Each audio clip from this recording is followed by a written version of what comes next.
Tara, simplihan lang natin pagluto ang Indomie. So, ayan, meron ako dito nga tubig. So, ilagay natin itong seasoning. Ayan.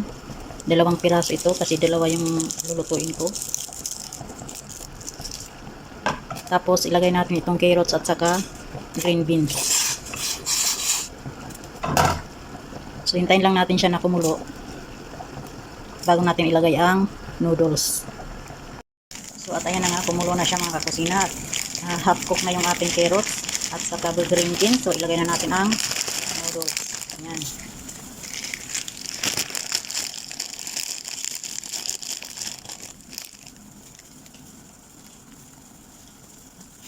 So, ayan. Antayin lang natin na maluto yung noodles. So, ito ang the best na paraan para healthy yung ating Indomie. Indomie kasi dito sa Saudi yan. Yung pansit canton. Ito siya. Indomie. O, diba? So, ayan. Balikan lang natin pag naluto na yung ating noodles. Ayan, check natin. So, okay na itong ating noodles mga kakusina. Ayaw ko naman yung masyadong luto. Ayan. So, medyo ano siya, hindi pa siya latang-lata. So, hahanguin na natin siya. Tapos, ayan, i-drain natin yung sabaw niya. Ayan, meron ako dyang litos. Ayan, dyan natin siya ilagay.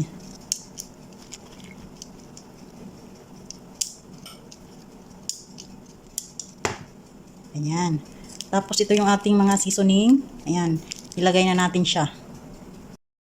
So, at ayan, ilagay ko na yung mga spicy. Ayan. Yung ating mga pampalasa. So, mix-mix lang natin siya.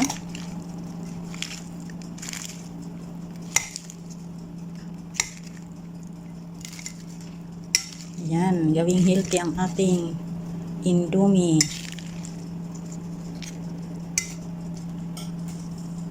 So, ayan na ang ating breakfast mga kakusina. O, diba?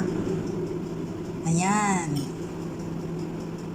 So, tara, kain tayo.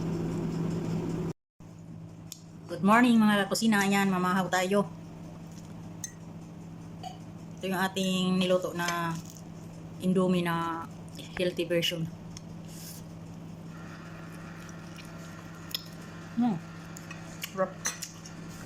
Ito siya. With heart. May tayong bread. May cheese na yan. Lagyan natin siya. Pansit.